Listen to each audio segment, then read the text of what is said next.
नमस्कार, मी doctor Suresh, teacher education simplified चॅनलमध्ये आपलं स्वागत आहे.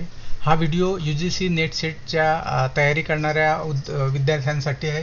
पेपर 1 मध्ये जो संशोधन अभियोग्यतेचा भाग आहे त्याच्यावर आधारित 30 प्रश्नांचा सराव आपण या व्हिडिओच्या माध्यमातून करणार आहोत. यामध्ये मुख्यतः संशोधन पद्धतीचे जे प्रकार आहेत, उदाहरणार्थ प्रायोगिक, वर्णनात्मक, ऐतिहासिक आणि गुणात्मक संख्यात्मक, ही संकल्पना आपण समजून त्यावर आधारित 30 MCQचा सराव आपण ह्या व्हिडिओमधून करणार आहोत.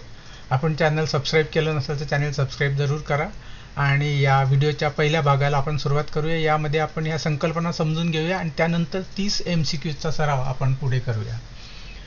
पहिला प्रकार प्रायोगिक संशोधन पद्धती आहे. याची मुख्य संकल्पना आहे की ही पद्धत कार्यकारण भाव शोधण्यासाठी वापरली जाते. विशिष्ट परिस्थितीमध्ये एक वातावरण आणि एक परिस्थिती तयार करून त्यामध्ये एखाद्या गोष्टीमुळे दुसरी गोष्ट घडते का हे तपासलं जातं. हा प्रयोग केला जातो नैसर्गिक सेटिंगमध्ये जाऊन निरीक्षण न करता एका विशिष्ट नियंत्रित वातावरणात हे प्रयोग करून त्याचं निरीक्षण केलं जातं. जसं की याच्यामध्ये एक्सपेरिमेंट किंवा प्रयोग हा शब्द याचा अर्थ स्पष्ट आहे की ज्या संशोधन पद्धतीमध्ये प्रयोग केला जातो आणि प्रयोगावर आधारित निष्कर्ष असतात त्याला प्रायोगिक संशोधन पद्धती असं म्हणतात. यामध्ये स्वतंत्र चल आणि परावलंबी चल ह्या दोन महत्त्वाच्या संकल्पना आहेत.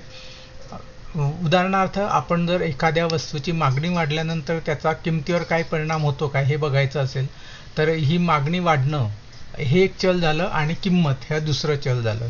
ज्यावेळेस आपण मागणीचा परिणाम किमतीवर विचार करतो तर मागणी या ठिकाणी इंडिपेंडंट व्हेरिएबल झाला आणि किंमत जी आहे ती या ठिकाणी डिपेंडंट झालं. म्हणजे ज्याच्यावर परिणाम होणार आहे ते परावलंबी चल आहे आणि जो परिणाम करणार आहे तो स्वतंत्र चल आहे. उदाहरणार्थ शिक्षकांनी शिक्षणशास्त्रामध्ये एखादी नवीन अध्यापन पद्धती शोधून ती वर्गात वापरल्यानंतर विद्यार्थ्यांच्या संपादकीय काही वाढ झाली का हे बघायचं असेल तर तो जो नवीन अध्यापन पद्धती असणार ती स्वतंत्र चल असणार आहे आणि विद्यार्थ्यांची अचिव्हमेंट जी आहे ती परावलंबी चल असणार आहेत. अशा दोन चल हे प्रायोगिक संशोधन पद्धतीमध्ये असतात.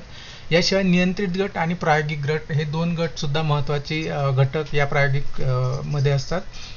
प्रायोगिक गटामध्ये जो प्रयोग केला जातो नवीन प्रयोग तो त्या गटावर केला जातो, पण त्याच्यासोबत एक दुसरा कंट्रोल ग्रुप नियंत्रित गट सुद्धा असतो की ज्याच्यावर कोणत्याही प्रकारचा प्रयोग केला जात नाही, जेणेकरून कार्यकारण भाव स्पष्ट करता यावा की या गोष्टीमुळे हा बदल झालेला आहे, या चलामुळे हा बदल झालेला आहे. हे सिद्ध करण्यासाठी एक चल जे आहे ते प्रायोगिक गटाला दोन्ही गटांना एक समान दिले जात नाही, नियंत्रित गटाला कोणती ट्रीटमेंट दिली जात नाही आणि मग त्यांच्यामधील बदल आणि प्रायोगिक गटातील बदल हे तुलनेसाठी आकडेवारी आल्यामुळे संशोधनामध्ये ती सत्य जे आहे ते स्थापित करता येतं, म्हणून कंट्रोल ग्रुपचे महत्त्व असतं. याशिवाय रँडमायझेशन असतं, यादृच्छिकरण असतं. ज्या वेळेस प्रायोगिक गट निवडला जातो ज्यांच्यावर प्रयोग करायचा ते कोणत्याही बायस शिवाय निवडला जातो, कोणत्याही हेतूशिवाय निवडला जातो, कोणत्याही विशिष्ट वैशिष्ट्य बघून निवडला जात नाही, रँडमली निवडला जातो, जेणेकरून संशोधकांना जो संशोधन आहे ते कोणत्याही बायस मनात ठेवून केलेलं नाही हे सिद्ध करण्यासाठी रँडमायझेशन केलं जातं. यादृच्छिकरण पद्धतीने सॅम्पलिंग निवडली जाते. दुसरा जो प्रकार आहे तो वर्णनात्मक संशोधन पद्धती डिस्क्रिप्टिव्ह मेथड आहे. याचा जो महत्त्वाची जी संकल्पना आहे ती व्हॉट इज या संकल्पनेवर आधारित आहे. म्हणजे आत्ता सध्या काय आहे हे शोधून काढण्यासाठीची संशोधन ही वर्णनात्मक संशोधन पद्धती असते. यामध्ये कोणत्याही घटकांमध्ये संशोधकाला बदल करायचा नसतो. आत्ता काय परिस्थिती आहे, उदाहरणार्थ आत्ता एखाद्या विशिष्ट घटनेविषयी जनतेचे काय मत आहे हे जाणून घेणं म्हणजे वर्णनात्मक संशोधन पद्धती आहे. उदाहरणार्थ शिक्षकांचं मत आपल्याला जाणून घ्यायचं असेल, नवीन अभ्यासक्रम आलेला आहे NCF प्रमाणे, तर त्या अभ्यासक्रमाविषयी शिक्षकांचं काय मत आहे, प्राथमिक शिक्षक, माध्यमिक शिक्षक, शिक्षण तज्ज्ञ, पालक यांचं काय मत आहे हे जाणून घेणं ही एक वर्णनात्मक पद्धतीचं एक उदाहरण आहे. यामध्ये महत्त्वाचे प्रकार जे आहेत ते सर्वेक्षण आणि सहसंबंधात्मक संशोधन आहे. सर्वेक्षण हा बऱ्यापैकी मोठ्या प्रमाणात वापरलं जाणारं लोकप्रिय असं संशोधन पद्धती आहे. वेगवेगळ्या घटनांमध्ये इन्फॉर्मली सुद्धा हे वापरलं जातं. जेव्हा जनतेचं मत विचारलं जातं त्यावेळेस ते सर्वेक्षण पद्धत असते. यामध्ये जी माहिती गोळा करण्यासाठी प्रश्नावली वापरली जाते किंवा मुलाखतीचा वापर केला जातो. मीडियामध्ये जे असतं माहितीचं संकलन केलं जातं प्रामुख्याने सर्वेक्षण पद्धतीने हे केलं जात असतं, आपण बघू शकतो त्या ठिकाणी. आणि दुसरा प्रकार आहे सहसंबंधात्मक संशोधन, ज्यामध्ये दोन घटकांमध्ये काय आहे संबंध आहे हे बघितलं जातं. त्यात कार्यकारण भाव असेल किंवा नसेल पण दोन घटकांमध्ये काही संबंध आहे का हे बघितलं जातं, कोरिलेशन बघितलं जातं, हे संशोधनात्मक आहे. यात सुद्धा यात बदल करायचा नसतो. प्रायोगिक पद्धतीमध्ये बदल केला जातो, जाणीवपूर्वक परिस्थिती निर्माण केली जाते. सहसंबंधात्मकमध्ये आणि सर्वेक्षणमध्ये जी परिस्थिती जशी आहे, ज्या चलांची जी स्थिती आहे त्या स्थितीचा अभ्यास केला जातो आणि तो जशाचा तसा मांडला जातो. त्यात कोणत्याही प्रकारचा बदल करण्याचा हेतू हा संशोधकाचा नसतो. तिसरी आहे ऐतिहासिक संशोधन पद्धत, ज्यामध्ये भूतकाळात घडून गेलेल्या घटना, दस्तऐवज किंवा पुराव्यांच्या आधारे निष्कर्ष काढणे. म्हणजे हा व्हॉट वॉज वर आधारित आहे की त्या काळात काय होतं याचा अभ्यास करायचा असतो. या ठिकाणी सुद्धा कोणत्याही प्रकारचा बदल हा संशोधकाला करायचा नसतो. जी परिस्थिती होती ती परिस्थितीचं वर्णन जसेच्या तसं करायचं असतं. वर्णनात्मकमध्ये ती परिस्थिती आत्ताची असते, वर्तमान काळातली असते, आणि ऐतिहासिक संशोधन पद्धतीमध्ये ती परिस्थिती भूतकाळातील असते. याच्यामध्ये ज्या महत्त्वाच्या संकल्पना आहेत ते जे माहिती संकलनाचे जे स्रोत आहेत, ज्याच्या माध्यमातून माहिती गोळा केली जाणार आहे, त्याचे वर्गीकरण आहे प्राथमिक स्रोत आणि दुय्यम स्रोत. प्राथमिक स्रोत म्हणजे मूळ नाणी, शिलालेख आहे, प्रत्यक्षदर्शींच्या रोजनिशी आहे, अधिकृत दस्तऐवज आहे त्या काळातील. जसं छत्रपती शिवाजी महाराजांच्या राज्यकारभाराचा जर अभ्यास करायचा असेल, संशोधन करायचं असेल, तर तत्कालीन काही नाणी असतील, तत्कालीन काही शिलालेख असतील, बखरी असतील, त्याच्या आधारे केले जाणारे संशोधनामध्ये जी प्राथमिक स्रोत असतील. दुय्यम स्रोतमध्ये मग त्यानंतरच्या इतिहासकारांनी लिहिलेले पुस्तक आहे, समीक्षा आहे, हे दुय्यम स्रोतांमध्ये येतं. याच्यामध्ये चिकित्सा पद्धती महत्त्वाची असते, क्रिटिसिझम महत्त्वाची असते. जी माहिती आपल्याला जे प्राथमिक आणि दुय्यम स्रोत मिळालेले आहेत त्या पुराव्यांची आधी, त्या सोर्सेसची आधी चिकित्सा केली जाते, त्याचं आधी क्रिटिसिझम केलं जातं की ती जी पुरावे आहेत ते सत्य आहे की नाही आहे. म्हणजे अमुक एका बखरीमध्ये असं लिहिलेलं आहे पण ती बखरच सत्य आहे की नाही, असत्य आहे, हे आधी बघितलं जातं. जे नाणं सापडलेलं ते नाणं खरोखर त्या काळातील आणि त्याच राजवटीतील आहे का हे बघितलं जातं.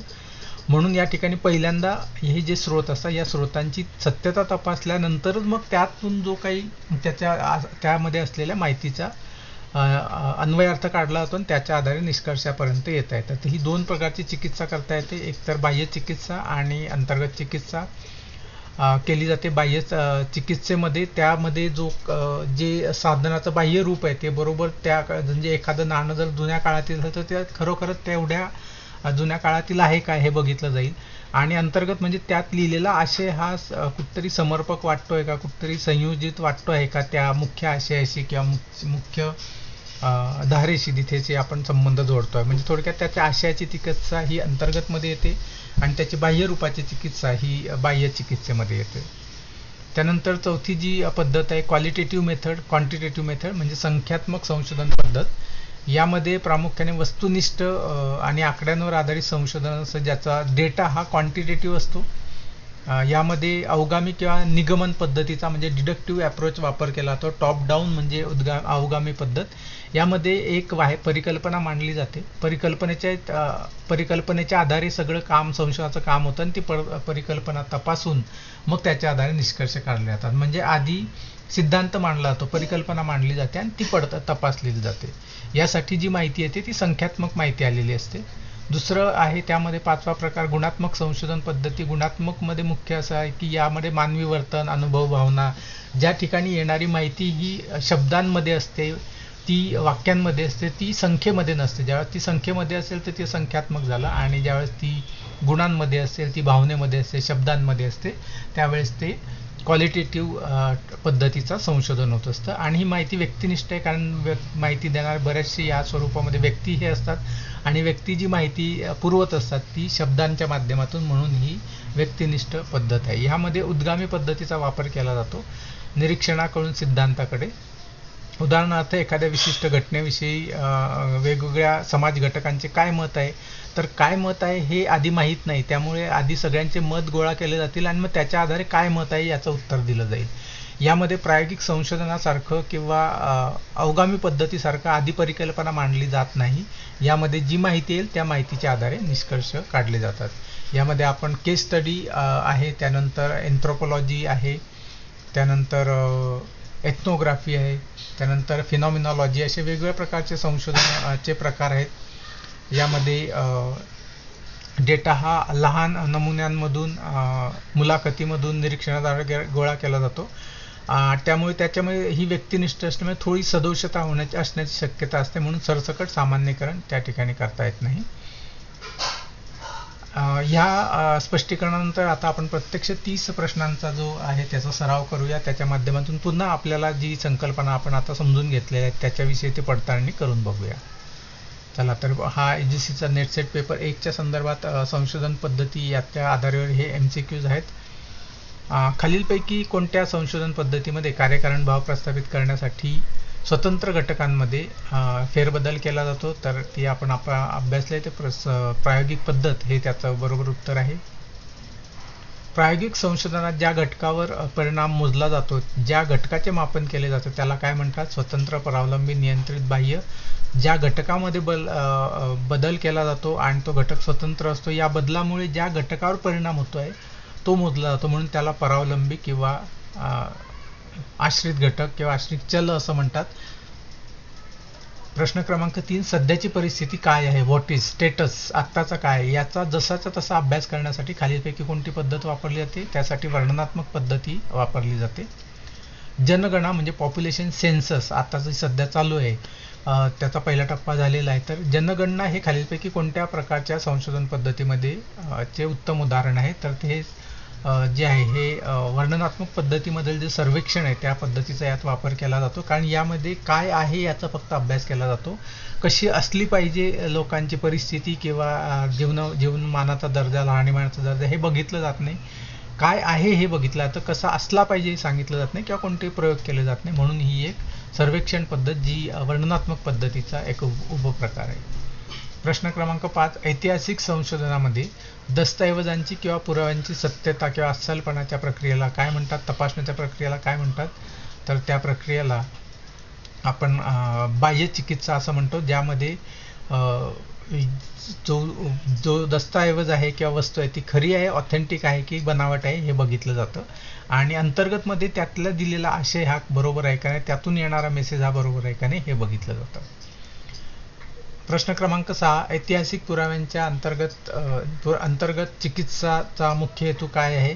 याच्यामध्ये मुख्य हेतू असतो अंतर्गत चिकित्सेमध्ये दस्तऐवजात लिहिलेली जी मजकूर किंवा माहिती विश्वसनीय आहे की नाही, की त्याच्यामध्ये दुसऱ्यांनी जसं एखाद्या विषयी लिहिलेलं एखादं त्यावरची बखर असेल, त्यावेळेस असंही होऊ शकतं की बखर पुनर्प्रकाशित करताना त्यात पुनर्प्रकाशित करणाऱ्यांनी स्वतःची मतं आत टाकलेले आहे, काही शब्दांमध्ये बदल करून टाकलेले आहे, काही माहितीमध्ये बदल केलेला आहे का, हे बघणं, आशयाची सत्यता तपासणं हे अंतर्गत चिकित्सेचा भाग आहे. खालीलपैकी कोणत्या संशोधन पद्धतीमध्ये गृहीतके किंवा परिकल्पना मांडणे आणि त्यांची सांख्यिकीय चाचणी करणे अनिवार्य असते? ही आपल्याला संख्यात्मक संशोधनाचा दृष्टिकोन आपण बघितला की आधी परिकल्पना मांडायची आणि ती तपासणी करायची.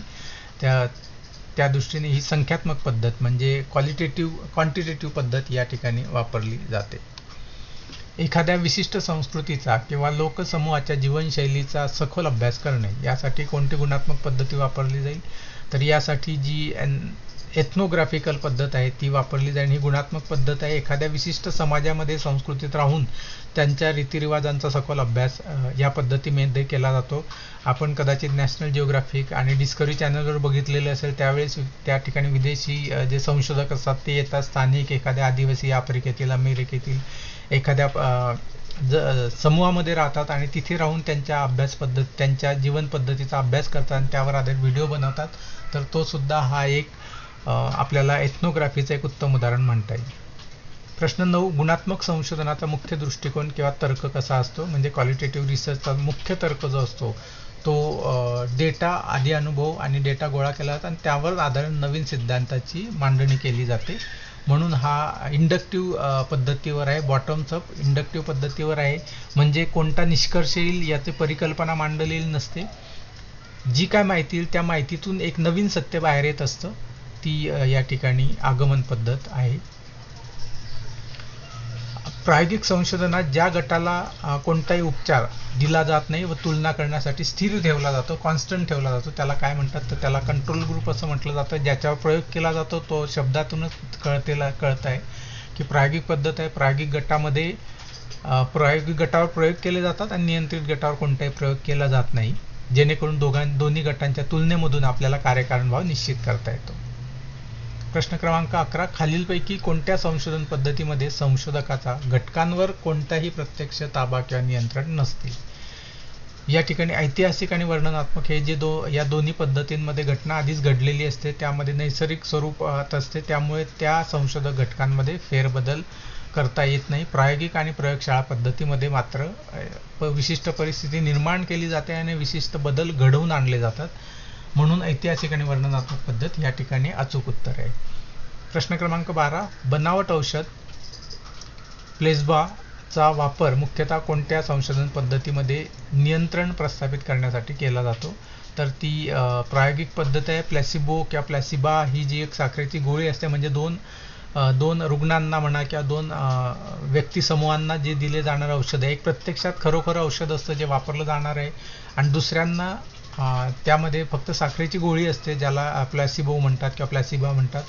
ती गोळी दिली जाते जेणेकरून त्या गोळीमुळे सुद्धा असं दुसऱ्या गटाला असं वाटू नये की आपल्याला कोणते ट्रीटमेंट दिले नाही, आणि त्यामुळे सुद्धा त्यांच्यामध्ये नको ते परिणाम होतील किंवा होणार नाही, म्हणून त्यांना सुद्धा दोघांनाही दिले जातात. हे फक्त संशोधकाला माहिती असतं की कोणती ही प्लॅसिबो आहे आणि कोणती प्रत्यक्षातली मेडिसिन आहे. तर ही प्रायोगिक संशोधनामध्ये वैद्यकीय क्षेत्रामध्ये ही पद्धती प्रचलित आहे. प्रश्न 13. घटनेचा सखोल अभ्यास म्हणजे केस स्टडी, ज्याला व्यष्टी अभ्यास असे सुद्धा म्हणतात, हे खालीलपैकी कोणत्या पद्धतीचे वैशिष्ट्य आहे? संख्यात्मक, गुणात्मक. तर हे एक गुणात्मक पद्धती आहे. व्यष्टी अध्ययन किंवा व्यष्टी अभ्यास गुणात्मक आहे, कारण यातनं येणारी जी माहिती आहे ती शब्दांमध्ये येत असते, काही संख्येमध्ये येते पण बहुतांश शब्दांमध्ये येत असते, आणि त्याचं वर्णन आणि त्याचे निष्कर्ष हे प्रामुख्याने त्या शब्दांवर आधारित असतात, म्हणून ती एक गुणात्मक पद्धत आहे. प्रश्न क्रमांक 14. खालीलपैकी कोणते साधन संख्यात्मक संशोधनात डेटा गोळा करण्यासाठी वापरलं जातं? Unstructured interview, structured questionnaire, participate observation आणि डायरीज. यामध्ये हे लक्षात घ्या की संख्यात्मक संशोधन ज्याच्यामध्ये संख्यात्मक माहिती आली पाहिजे, तर बंदिस्त प्रश्नावली जी त्यामध्ये ऑप्शन दिलेले असतात आणि त्यावरच टिक मार्क करायचं असतं, ज्याच्या आधारे पर्सेंटेज काढता येतं आणि पर्सेंटेजवरून निष्कर्षापर्यंत येता येतं. म्हणून बंदिस्त प्रश्नावली ही क्वांटिटेटिव्ह म्हणजे संख्यात्मक संशोधनात वापरली जाते. प्रश्न क्रमांक 15. भूतकाळातील प्राथमिक स्रोतांमध्ये खालीलपैकी कशाचा समावेश होणार नाही? यामध्ये आधुनिक काळातील इतिहासकारांचे पुस्तक हा दुय्यम स्रोत आहे. जी घटना आधी घडून गेली त्याच्यानंतर लेखकाने ते लिहिलेलं आहे, त्यामुळे तो समकालीन नसल्यामुळे ते साहित्य जे आहे ते दुय्यम स्रोतामध्ये येईल. प्राथमिक स्रोतांमध्ये येईल जर जेव्हा घटना घडली त्यावेळेस ती व्यक्ती जर राहत असेल आणि त्याच वेळेस लिहिलं गेलं तर ती प्रायमरी किंवा प्राथमिक स्रोतांमध्ये येऊ शकेल. प्रश्न क्रमांक 16. संशोधनातील त्रिकोणीकरण ट्रायंग्युलेशन म्हणजे काय? डेटा ट्रायंग्युलेशन असा शब्द वापरला जातो. तर यामध्ये जी निष्कर्ष करण्यासाठी वेगवेगळे साधन वापरलेले आहेत त्या सगळ्या माहिती संकलन साधनांचा एकत्रितपणे विचार करून निष्कर्ष काढणं याला ट्रायंग्युलेशन म्हणतात. जे वेगवेगळे माहिती संकलनाचे साधन आहेत त्याचे आधारे हे केलं जातं. खालीलपैकी कोणते वैशिष्ट्य गुणात्मक संशोधनाचे असतात? क्वालिटेटिव्हशी संबंधित नाही. नैसर्गिक वातावरण, संशोधक हा स्वतः मुख्य डेटा गोळा करण्यासाठी साधन असतो, निष्कर्षांचे मोठ्या प्रमाणावर सामान्यीकरण करणे, वर्णनात्मक शब्दांचा वापर. यामध्ये गुणात्मक संशोधनामध्ये नमुना हा लहान आणि विशिष्ट असतो, त्यामुळे त्याचे निष्कर्ष सरसकट सर्वांवर लागू होतीलच असं नाही. जर संशोधनाच्या तेवढ्या बारकाईने उपाययोजना केल्या असतील तर त्याचं जनरलायझेशन सुद्धा करता येतं, पण सामान्यपणे विचार केला तर गुणात्मक संशोधनामधील जी येते माहिती ती व्यक्तिनिष्ठ असते आणि ती बदलू सुद्धा शकते, म्हणून त्यातले निष्कर्ष सामान्यीकरण करणं हे थोडंसं अवघड असतं. प्रश्न क्रमांक 18. 2 किंवा अधिक घटकांमधील परस्पर संबंधांचे मोजमापन करणे म्हणजे अभ्यास आणि गुण. उदाहरणार्थ हे कोणत्या वर्णनात्मक संशोधनाचा भाग आहे? या ठिकाणी अभ्यास आणि गुण मिळणे याचा काही संबंध आहे का? नाही, तर हा सहसंबंधात्मक अभ्यास आहे जो की वर्णनात्मक संशोधनाचा भाग आहे. यामध्ये जी परिस्थिती आहे ती प्रत्यक्षामध्ये 2 घटक आहेत त्याचा अभ्यास करायचा आहे. त्यासाठी जर प्रयोग केला तर ते ऐतिहासिक संशोधन होईल, पण प्रयोग करायचा नाहीये. आता जर उदाहरणार्थ जे विद्यार्थी किती तास अभ्यास करतात त्यानुसार त्यांना किती गुण मिळालेले आहेत असं रँडमली गट निवडून त्यांच्या आधारे अभ्यास केला तर तो वर्णनात्मक संशोधनामध्ये सहसंबंध शोधला जातो, अभ्यास आणि गुण यामध्ये. प्रश्न क्रमांक 19. प्रयोग करताना बाह्य घटकांचा प्रभाव नष्ट करण्यासाठी नमुन्यांची निवड कशी केली पाहिजे? संशोधकाच्या आवडीनुसार का यादृच्छिक पद्धतीने केवळ ओळखीच्या लोकांची निवड करून किंवा वयस्कर लोकांची निवड करून, अनुभवी लोकांची निवड करून. यामध्ये यादृच्छिकरण आपण बघितलं की वैशिष्ट्य आहे प्रायोगिक संशोधन पद्धतीचं. रँडमायझेशन म्हणजे कोणतेही गट संशोधकाला माहीत नसलेले, संशोधकाचा अंदाज नसलेले चिठ्ठ्या टाकून अशा पद्धतीने गट निवडायचे किंवा व्यक्ती निवडायचे, जेणेकरून त्यामध्ये कोणताही बायस येणार नाही आणि संशोधन जे आहे ते वस्तुनिष्ठ पद्धतीने केलं जाईल. प्रश्न क्रमांक 20, घटनेचे स्वरूप समजून घेणे. फिनॉमिनॉलॉजी हा प्रकार खालीलपैकी कशाचा आहे? तर हा फिनॉमिनॉलॉजी हा एक गुणात्मक पद्धत आहे, ज्यामध्ये मानवी अनुभवांचे त्याच्या दृष्टिकोनातून काय महत्त्व आहे हे समजून घेतली जाते. अशी एखादी महत्त्वाची शैक्षणिक घटना असेल, एखाद्या व्यक्तीची संदर्भातली किंवा एक समाजात घडलेली घटना असेल, त्याचा सखोल परिणाम व्यक्तींच्या व्यक्तिमत्वावर काय झाला, अशा पद्धतीच्या संशोधन या फिनॉमिनॉलॉजिकल रिसर्चमध्ये होतं. उदाहरणार्थ आपण बऱ्याच ठिकाणी करोनावर आधारित पेपर रिसर्च संशोधन पाहिले असतील, तर तो फिनॉमिनॉलॉजीचा एक प्रकार आहे की करोनाच्या आधी, करोनाच्या नंतर, पोस्ट करोना किंवा न्यू नॉर्मल अशा पद्धतीने जे संशोधन केले गेले, तर जी घटना करोना पॅन्डेमिकची जी घटना होती, त्या घटनेचं स्वरूप समजून घेण्यासाठी हे जे काही स्टडी झाले ते सगळे फिनॉमिनॉलॉजी या प्रकारात येतात. 21, संख्यात्मक संशोधनाचे स्वरूप कसे असते? व्यक्तिनिष्ठ, वस्तुनिष्ठ, काल्पनिक, अनिश्चित. तर हे वस्तुनिष्ठ असतं, ऑब्जेक्टिव्ह असतं. वस्तुनिष्ठ याचा अर्थ जे त्याचे निष्कर्ष हे माहिती संकलन करण्याच्या साधनांमधून जी काही माहिती, जो काही डेटा आलेला आहे त्याच्यावरच आधारित आहे, साधनावर आधारित, साधनामधून आलेल्या माहितीवर आधारित, म्हणून ते वस्तुनिष्ठ आहे. गुणात्मक संशोधनाचे स्वरूप कसे असते? गुणात्मक संशोधनाचे स्वरूप हे मानवी भावना, विचार, अनुभवाचे विश्लेषण आणि संशोधकाच्या दृष्टीने केला जातं. त्या काही प्रमाणात व्यक्तिनिष्ठता हा येत असते, म्हणून ही व्यक्तिनिष्ठ हा त्याचा योग्य पर्याय आहे.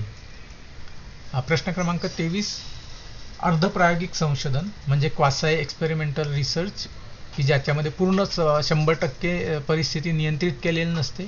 मध्ये खालीलपैकी कशाचा अभाव असतो? यामध्ये नमुन्याचा पूर्ण रँडमायझेशन केलेलं नसतं, म्हणून हे त्याचं महत्त्वाचं वैशिष्ट्य आहे. ज्यावेळेस सामाजिक संशोधन शास्त्रामध्ये ज्यावेळेस नमुन्यांची निवड केली जाते, त्यावेळेस उदाहरणार्थ एखाद्या 7वीचे वर्ग निवडायचा म्हटलं तर शाळा निवडली जाईल, एखादा वर्ग निवडला जाईल रँडमली, पण त्यातले विद्यार्थी हे रँडमली नाही निवडता येणार, कारण त्यातले सगळे विद्यार्थी हे घ्यावे लागणार आहेत. त्याच्यामुळे प्रत्येक टप्प्यावर रँडमायझेशन नाही करता येत. प्रत्येक टप्प्यावर रँडमायझेशन केलं तर सामाजिक शास्त्रामध्ये सुद्धा एक्सपेरिमेंटल रिसर्च होऊ शकतो, पण बहुतांश सामाजिक शास्त्रांमध्ये हे क्वासाई म्हणजे प्रायोगिक संशोधनासारखे प्रायोगिक गट असतात. प्रश्न क्रमांक 24, भूतकाळातील घटनांचा अभ्यास करताना जेव्हा मूळ पुरावे उपलब्ध नसतात तेव्हा कशाचा वापर केला जातो? अर्थात तेव्हा दुय्यम स्रोताचा वापर केला जातो, कारण प्राथमिक मूळ पुरावे अर्थात प्राथमिक स्रोत उपलब्ध नाही आहेत, म्हणून मग दुय्यम स्रोतांचा उपयोग केला जातो. प्रश्न क्रमांक 25, सामाजिक माध्यमाचा म्हणजे सोशल मीडियाचा तरुणांच्या मानसिक आरोग्यावर होणारा परिणाम. या विषयाचा सद्यस्थितीनुसार अभ्यास करण्यासाठी कोणती पद्धत योग्य ठरेल? या ठिकाणी वर्णनात्मक संशोधन ही पद्धत योग्य ठरेल, कारण की हे आत्ताची सद्यस्थिती आहे म्हणून ऐतिहासिक होणार नाही. हे आपल्याला काही प्रयोग करून शोधता येणार नाही, कारण आपल्याला मोठ्या लोकसंख्येची माहिती पाहिजे, म्हणून आपल्याला प्रत्यक्षात सर्वेक्षण पद्धत, वर्णनात्मक पद्धत या ठिकाणी जास्त योग्य राहील, कारण आपल्याला व्हॉट इज या घटकाचा अभ्यास करायचा आहे, परिस्थिती काय आहे याचा अभ्यास या ठिकाणी करायचा आहे. प्रश्न क्रमांक 26, गुणात्मक संशोधनात डेटा विश्लेषण केव्हा सुरू होते? गुणात्मक संशोधनात लवचिकता असते. संशोधक जसजसा मुलाखती निरीक्षण नोंदवतो तसतसं विश्लेषण आणि कोडिंग हे समांतरपणे सुरू होत असतं, म्हणजे माहितीचे संकलन आणि विश्लेषण हे एकाच वेळी सुरू होत असतं.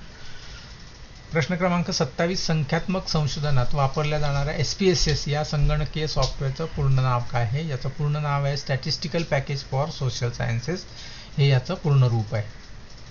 प्रश्न क्रमांक 28, खालीलपैकी कोणती पद्धत लवचिक आणि बदलती आहे, फ्लेक्झिबल आणि इव्हॉल्विंग मानली जाते? त्यामध्ये गुणात्मक संशोधनाची रचना असणारे जे काही संशोधनाचे प्रकार आहेत ते लवचिक असतात, कारण त्यामध्ये नवीन माहिती समोर येऊ शकते. यासाठी विशिष्ट उत्तर किंवा विशिष्ट परिकल्पना निश्चित केलेली नसते. जी माहिती येईल त्या माहितीमधून अचानकपणे नवीन सत्य, वेगळी परिस्थिती, वेगळे निष्कर्ष, वेगळे निकाल हे येऊ शकत असतात. प्रश्न क्रमांक 29, भारतातील शैक्षणिक धोरणाचा म्हणजे 1854 ते 2020 या काळातील विकास हा अभ्यास कोणत्या पद्धतीचा येईल, कारण की जी परिस्थिती होऊन गेलेली आहे ही आत्ताची नाही आहे, त्यामुळे ही ऐतिहासिक पद्धत येईल, कारण घडून गेलेल्या घटनांचा अभ्यास या ठिकाणी करायचा आहे, म्हणून ती ऐतिहासिक पद्धत होईल. जेव्हा एखादा संशोधक गुणात्मक आणि संख्यात्मक या दोन्ही पद्धतींचा एकाच संशोधन वापर करतो तेव्हा त्या पद्धतीला काय म्हणतात, तेव्हा त्याला संमिश्र किंवा मिश्र पद्धत म्हणतात.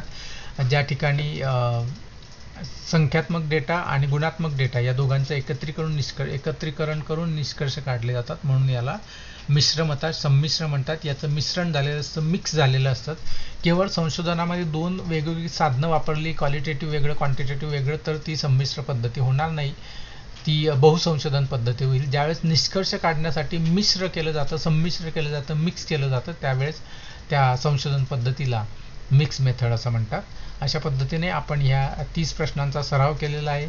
आपण चॅनल सबस्क्राईब केलं नसेल तर चॅनल सबस्क्राईब जरूर करा, आणि याच मालिकेतील पुढील व्हिडिओसुद्धा आलेला आहे, तो सुद्धा आपण चॅनलमध्ये जरूर बघा. माझ्यासाठी आपल्याला खूप खूप शुभेच्छा.